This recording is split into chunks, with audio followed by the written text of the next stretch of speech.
this is a quick start guide to the Twitch-n-Howl board. I wanted to go through all the various pins and how to set up for just a very simple, straightforward prop. So I'm not going to do anything with the case this time, just to make it easier for you to see. And so this is the board itself. So in terms of orienting yourself, the down here at the end, I have space for taking your 12-volt power in here on the left. The positive and negative terminals are labeled, as well as your output. It's important not to mix any of these up because the Twitch-n-Howl board does not have any reverse polarity protection, and so it'd be best not to fry it. Other things you can see on here that you'll be wanting to edit, you'll have 3 potentiometers on the side. The bottom one controls the duration, and so you can sort of just either with your fingers or with a little screwdriver adjust things up and down for how long you want the prop to be on. The middle one is the PWM, or pulse wave modulation, and so certainly if you're running a motor that's less than 12 volts and you wanted to just give it a 6-volt supply, you could dial that in halfway. You wanted the light not to be so bright, you could sort of dial things back and forth, and that will, otherwise if you wanted to make your motor a little bit slower, that can work in that place too. And then the top one is the interval adjuster. And so the Twitch-n-Howl has a baseline random background frequency, and this adjusts that. And so you can either have a roughly shorter interval or roughly longer interval between the two of them. So you can adjust back and forth. Other pins that you have here, and so the top row of 3 pins is the sensor or the trigger. And so you'll see there's a plus, a minus, and an S. The plus is 5 volts, and the S is meant to take in 5 volts. And so it's has a pull-down resistor, but the long and the short of it is, anytime you connect the plus and the sensor, the board will shift into triggered mode. And this can be done either with a simple button connecting those 2 terminals or a PIR sensor, which is why it has the plus and the minus. A standard 5-volt PIR will trigger back to the sensor to put the board in triggered mode. The next stack down is the line out level output. And so the board only produces mono rather than stereo, and so to adjust for that, you can see there's a mono, and ground.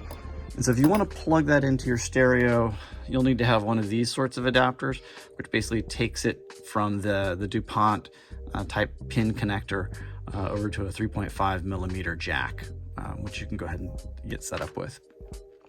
The bottom row of 2 pins is a speaker level output, and so that basically allows you to do 3 watts of power, and so you can basically just plug your speaker directly into there, again with a DuPont connection, which you could do a crimp to.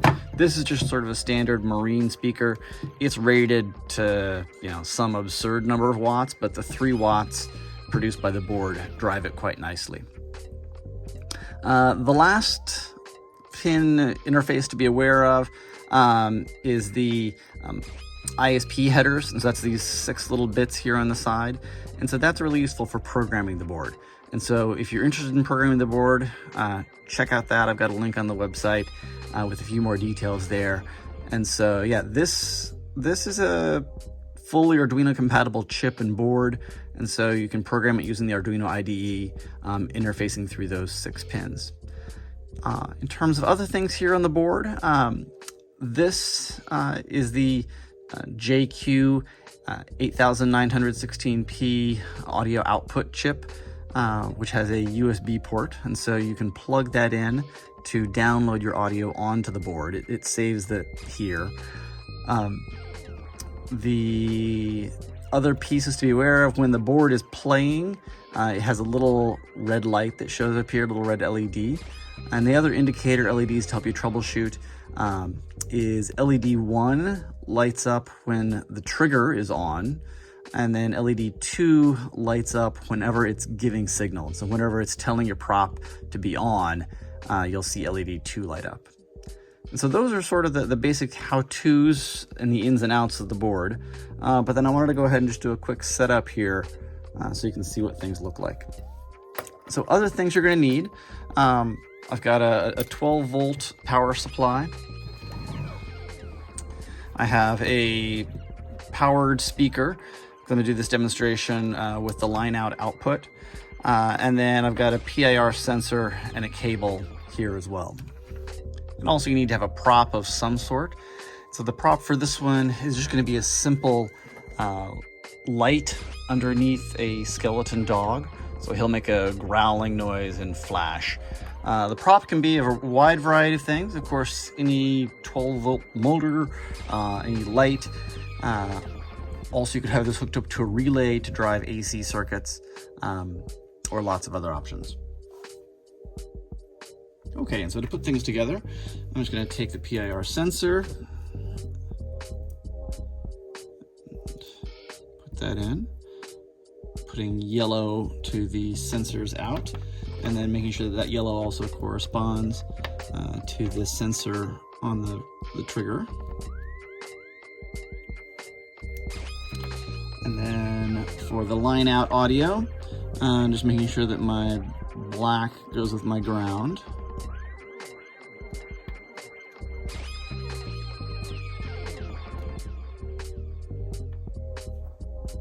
Okay, there you are. And then now I can plug in a little powered speaker.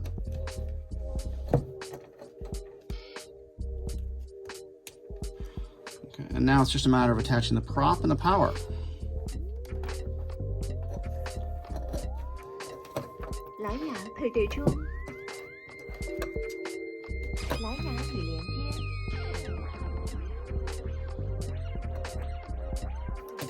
Okay, so here's my prop.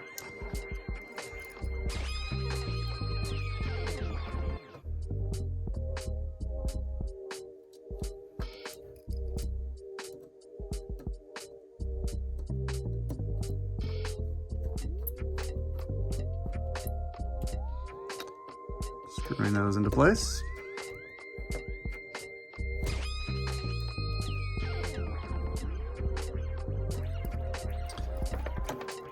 And then at the same time, we can screw the power in.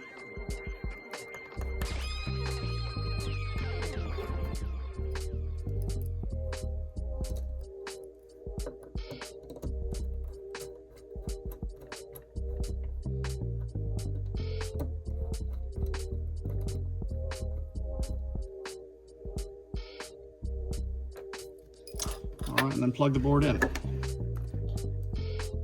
So here's the prop all ready, and then an unsuspecting person walks by, triggering the PIR.